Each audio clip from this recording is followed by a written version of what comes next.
The Pixel 10 Pro Fold gets by on great looks, charming software personality, and a more durable build than any other foldable on the market. Too bad about those cameras, and it's not going to be a cheap honeymoon with this foldable tablet, but great software and new magnetic charging features save the day. The Google Pixel 10 Pro Fold is a phenomenal smartphone and one of the best foldable phones you can buy, but after reviewing the phone for a week I was left wanting more or maybe less. Big tablet foldable phones still have a hard time to justifying their mountain peak prices, and while I love Google's latest Pixel 10 family as a foldable phone, it just doesn't offer enough extra appeal to justify paying so much more for the privilege of a Google tablet inside. Before I talk about what I like or dislike about the Pixel 10 Pro Fold, I need to get the price out of the way because this is one of the most expensive phones you can buy, and it's even more expensive than most laptop computers. It gives you an outer display that is nearly the same as the display on the Pixel 10, but the new Pro Fold costs $1,799 US, which is $950 more than the Pixel 10 Pro. How could a foldable phone possibly justify costing twice as much as the flat phone from which it evolves? You can buy a Pixel 10 Pro and two iPad mini tablets for the same price as a Pixel 10 Pro Fold. If the Fold is going to be worth the high cost, it needs to be special. It needs to be better choice than buying a phone and tablet separately. That means it needs to be thin and light, impossibly so. The magic trick of producing a tablet from within your smartphone is dazzling, but it only works if the folded phone is the size of a normal smartphone. Sadly, Google hasn't made the Pixel 10 Pro Fold any thinner this year. It's even taken a step back, while Samsung has blown us away with its super thin Galaxy Z Fold 7. To be fair, the Pixel 9 Pro Fold was the thinnest phone you could buy when it launched in 2024, but this is the year for thin phones, and the new Pixel Pro Fold has been snacking between meals. A foldable phone also needs to do things that a flat phone cannot do. The Pixel 10 Pro Fold doesn't just have a bigger display inside, it also folds in the middle, so you can use the two sides of different functions. You can also use the inner and outer displays as simultaneously. I wish there were a lot more features that took advantage of a unique foldable design, but sadly Google hasn't added much excitement to the Fold over the past few years. Now when you open the camera on the big inner display and take a photo, you will see the pic you just took on the half of the screen with the camera app on the other half. Big deal? Hardly. There is nothing the Pixel 10 Pro Fold lacks, nothing missing that I loved on the Pixel 10 Pro. The flat Pixel Pro phone is one of the best you can buy, but without adding standout features that take advantage and justify the cost of the folding display, the Pixel 10 Pro Fold is much harder to recommend than its flat siblings. If you are settled on a foldable tablet, there are only two phones worth considering: the Pixel 10 Pro Fold and the Samsung Galaxy Z Fold 7. I have both of these phones, and the differences are more interesting than I imagined. The Galaxy Z Fold 7 is technically superior in many ways. It's faster and has much better cameras than the Pixel 10 Pro Fold, but Google has some distinct advantages that are firsts for a foldable of this size. Foremost is the IP68 rating, which means the phone won't be destroyed by dust and sand. I don't know how Google did it, but the new hinge is more tightly sealed than ever before, and that means you can take the Pixel 10 Pro Fold to more places than the Samsung Galaxy Z Fold 7. Google also includes its new PixelSnap magnetic charging on the Pixel 10 Pro Fold, which opens a world of accessories including charging stands, wallet cases, and magnetic tripods. That also means my Pro Fold fit neatly into my world of iPhone MagSafe charging and accessories. The Galaxy can't do that. Finally, my disappointment over the lack of big screen features aside, the Pixel 10 Pro Fold is much more attractive and comfortable to hold than other big foldable phones like the Galaxy Z Fold 7. It keeps most of the Pixel 10 family design a winning look that Google refined this year and offers more durability and better battery life instead of shaving off another millimeter. I would recommend the Pixel 10 Pro Fold over other foldable tablets like the Z Fold 7 because I like those priorities, durability and battery life, and because Google's version of Android remains the most polished and friendly on any phone, foldable or flat. Still, despite its advancements, the Pixel 10 Pro Fold struggles to justify the premium price for its unique form factor, making the more affordable and traditional Pixel 10 Pro a better choice for anyone who doesn't have money to burn. The Pixel 10 Pro Fold is the most expensive phone you can buy from Google. It keeps the same price as last year's 9 Pro Fold, while Samsung raised the price on the Galaxy Z Fold 7, making the latter the most expensive smartphone you can buy. This is the third Pixel Fold, but that sticker price is no less shocking. You can get a Pixel 10 Pro Fold and iPad mini with a cellular connection for the same cost and still have hundreds left in your bank account. It is really so convenient to have both devices in one. Yes, but not twice the price convenient, that's certainly not more than that. Of course, most people won't pay full price, and I'm seeing carrier deals that will drop the Pixel 10 Pro Fold to around $25 per month in the US. If you sign a 3-year contract, Google is promising 7 years of Android OS updates and security patches, but I'm sure this phone will feel aged in 3 years considering the super thin new phones just hitting the market.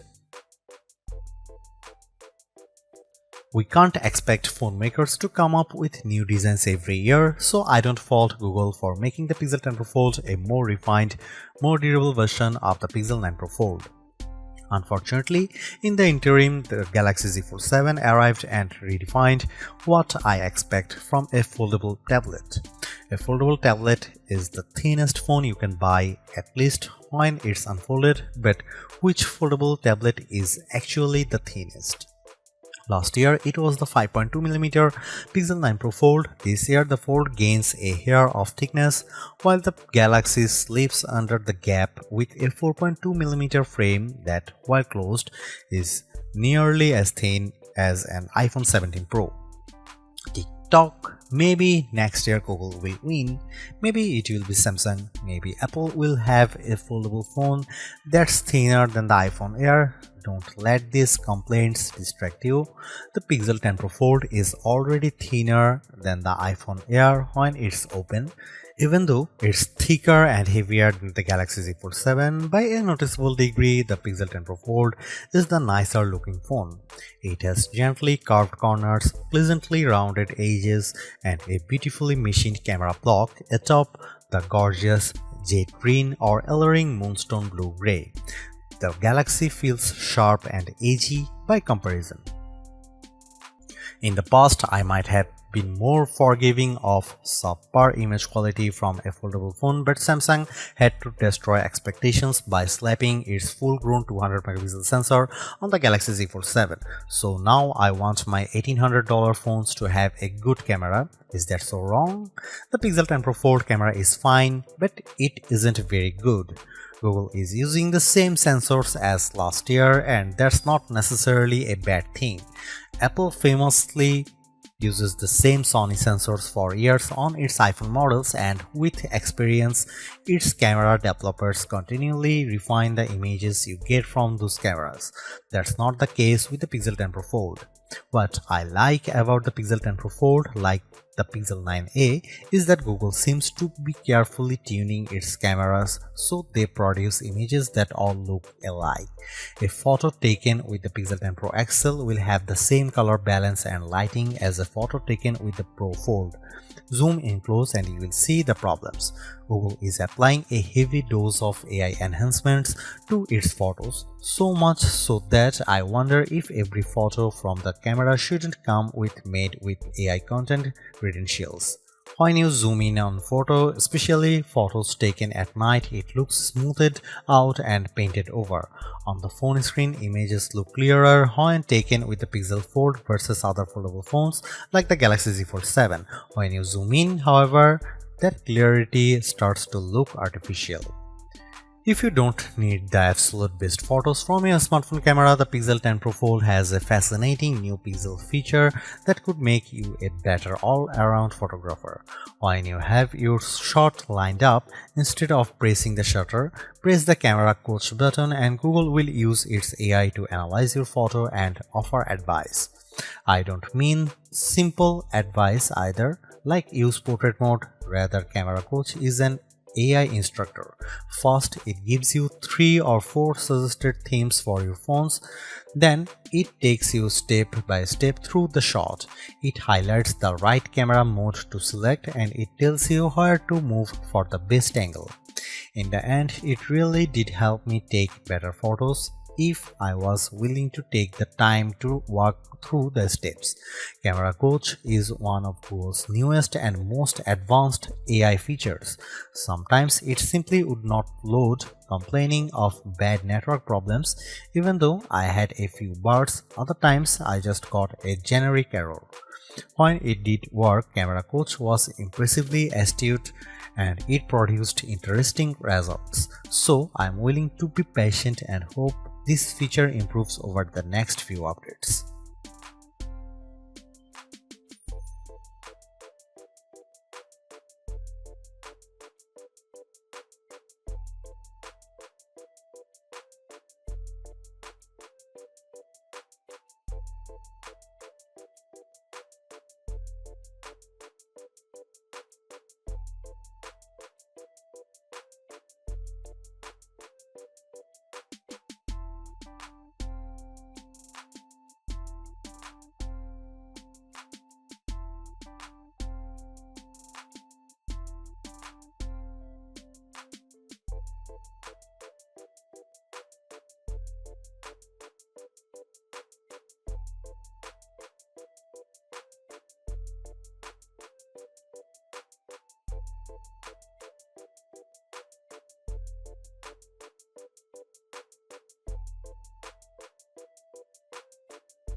Pixel phones aren't known for top performance and the Pixel 10 Pro Fold is unimpressive if you rely on benchmark scores alone.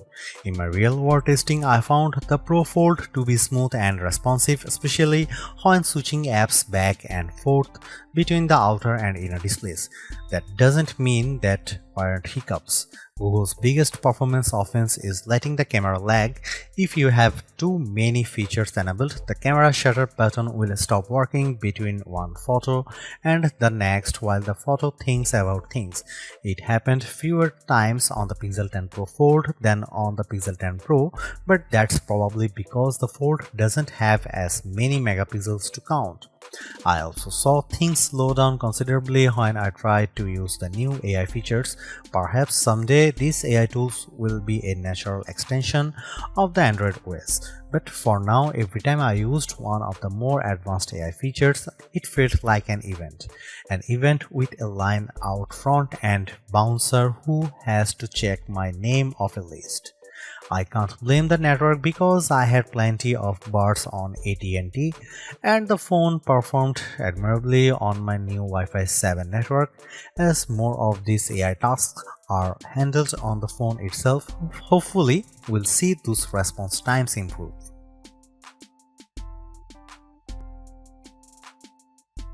I will admit that the battery life isn't a huge priority for me these days as my home, car and office are littered with wireless chargers, so I am continually topping up my battery.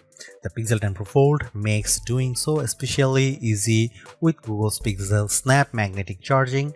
It's the first foldable that will stick to my iPhone's MagSafe charging gear without a special case.